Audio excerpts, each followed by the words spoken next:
Morning, guys. How's it going? So, quick little video because I wanted to speak on something which caught my eye first thing today as soon as I stepped into the office because I realized I haven't been doing something which I've asked you guys to do a lot. For those of you who know what I'm talking about, it's the peace principles, and I've asked you to read them once in the morning and once before hitting the bed at night after you finish your day, so that in the morning you start off with the right equilibrium, and at night, even if shit goes wrong, you come back to that equilibrium. Okay.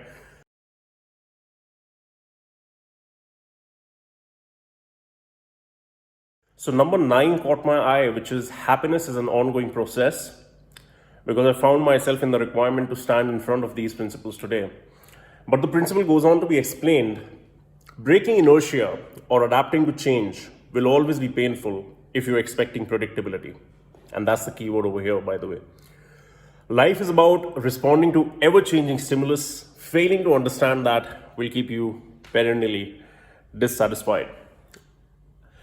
Why have I chosen this topic to speak on right now? Because I've had a few people who have been engaging with me, be it in the form of clients, be it in the form of people close to me, friends, etc., who have been discussing about the year 2020, basically, right? And fuck the stereotypical shit like your Chobit and all that. I'm not going to talk about that. What I'm talking about is that so much has happened this year that people's positions have changed.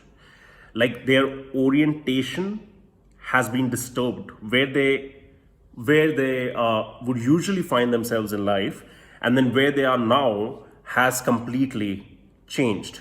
And this could have happened on any one of the planes that their consciousness has been sucked into the most. Some people have had emotional problems a lot this year. Some people have had relationship problems a lot this year.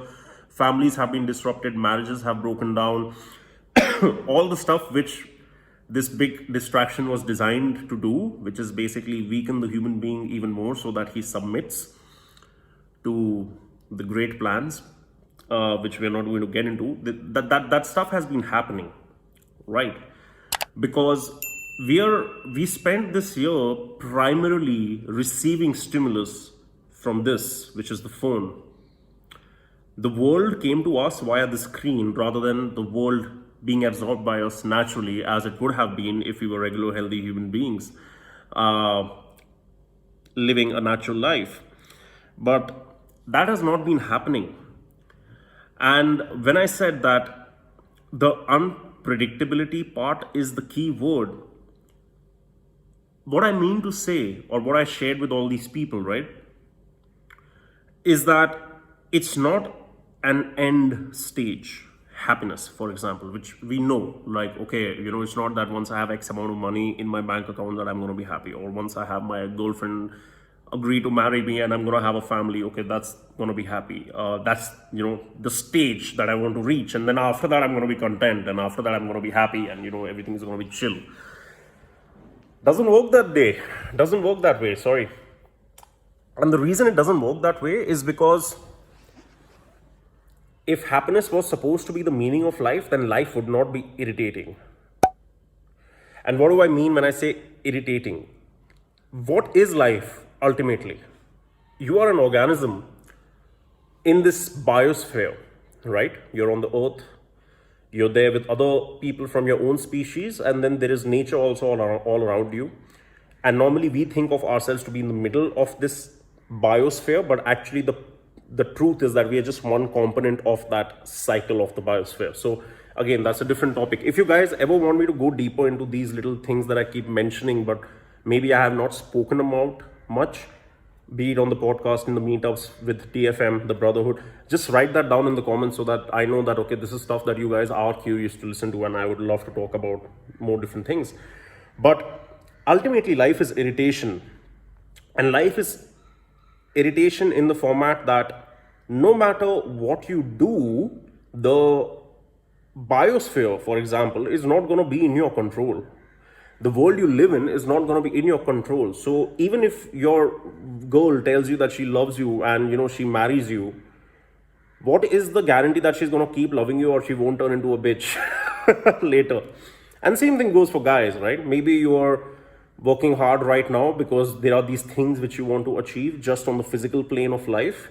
But then once you get there, what if you become a fat, lazy slob who no longer is attractive to his wife, has stopped working hard, so the drive or the passion or the purpose is missing?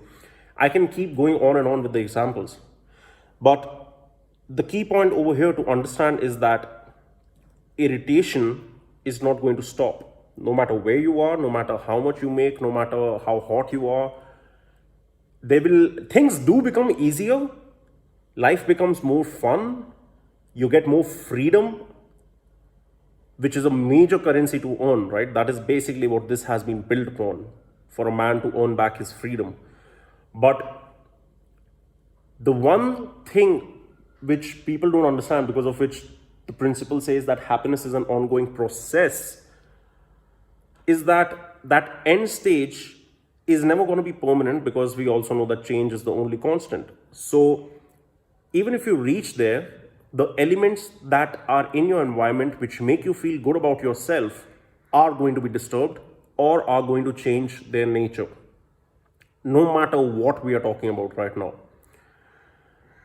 And the meaning of happiness, when I was saying that happiness is not the meaning of life, the meaning of life actually is adaptation. There is only one way to be, I can't even say continuously happy, because that's just not healthy. If you're continuously happy, that's just not healthy. Because I myself would recommend my brothers to go through every range possible when it comes to the emotional spectrum, and to go deeper into them, obviously.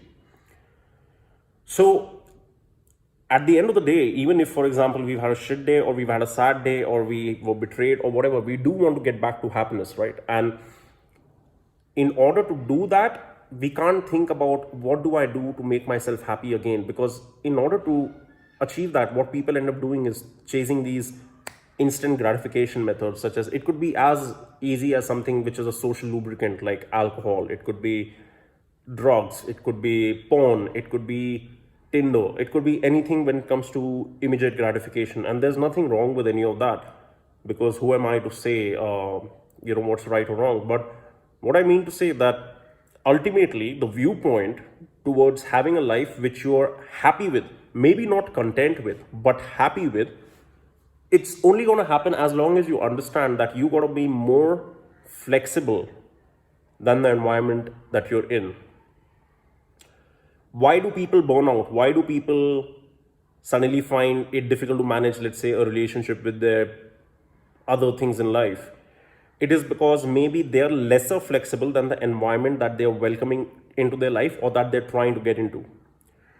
And when that happens, if you're not, like, I remember back when I was a student, right, and I had to put myself into the competitive environment of trying to get one of the best jobs in the world, while competing with some of the best people for that across the world. So when I wasn't ready, the shit really stank. Like, it put me down, it pushed me to the ground again and again, again and again. And back then, when the emotional quotient within me was maybe not developed to where it is today, or like the intelligence emotionally was not there, obviously you feel like shit, or you feel like it's happening to you, or you feel like, there is no point in being happy, because the next fucking day something else might happen and your happiness gets taken away. But the whole point around happiness, or the whole meaning attached to happiness, as if that's a finish line to achieve, or to get to, is where we go wrong. And I would rather replace like happiness with adaptation. So how to be more adaptive as a human being is something which is going to allow you to equalize yourself, no matter what situation you are in, or even if your preferred situation gets impacted without your voluntary control. When that happens, if you will keep adaptation in your mind, no matter what the situation is, you adapt to it very, very quick. Because if you think about it, at the end of the day, in Hindi, they say roti kapda makan.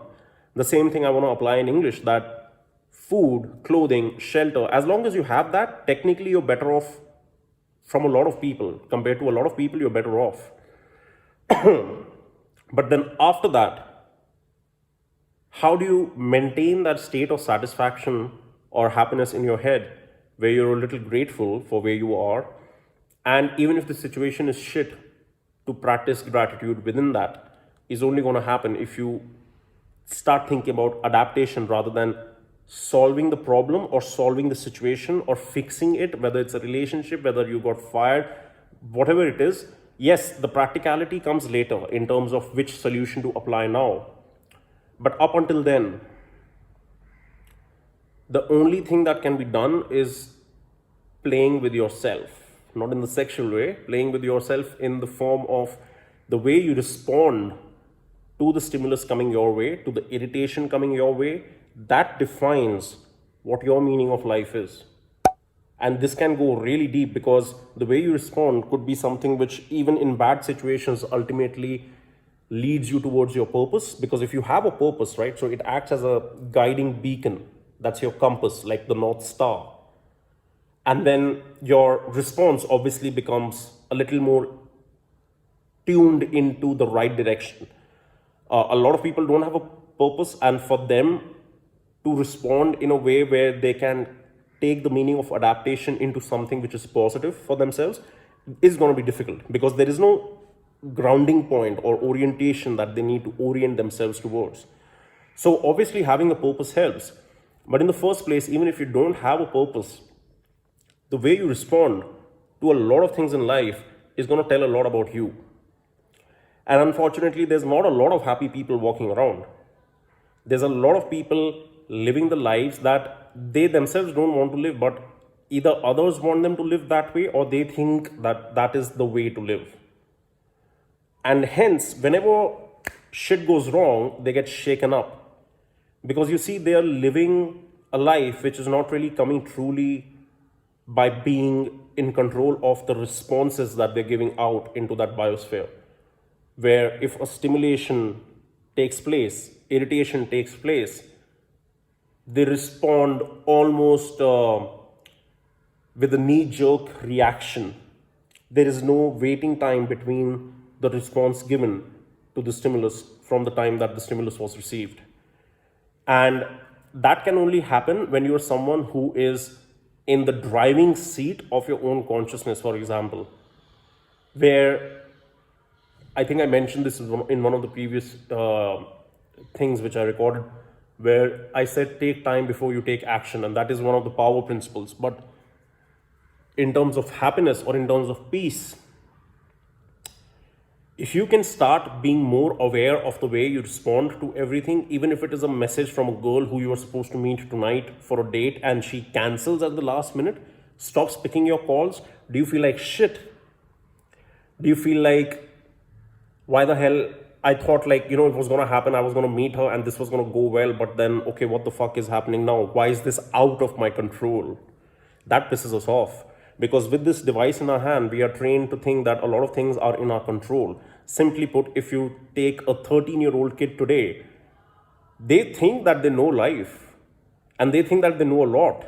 And you compare that to our parents at 13, fuck 13, even at 23, they were just happy with whatever was coming their way because they did not come from this place of pride of having unlimited power in their hands, but having no experience, maturity, or intellect developed to the level where that power could be used in the right manner.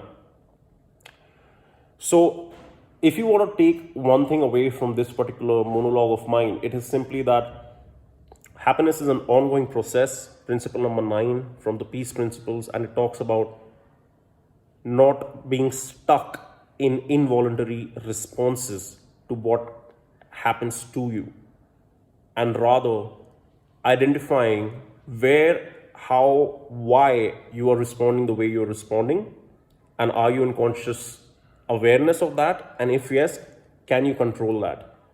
And control not by restricting, but control by expansion of who you are, understanding your abilities, understanding your capabilities, and then taking the reins of this horse in your own hand. Peace principles, principle number 9, happiness is an ongoing process. Might have been complex, but if you want me to talk more on this, let me know and we could do like a deep dive session just on happiness. Cheers.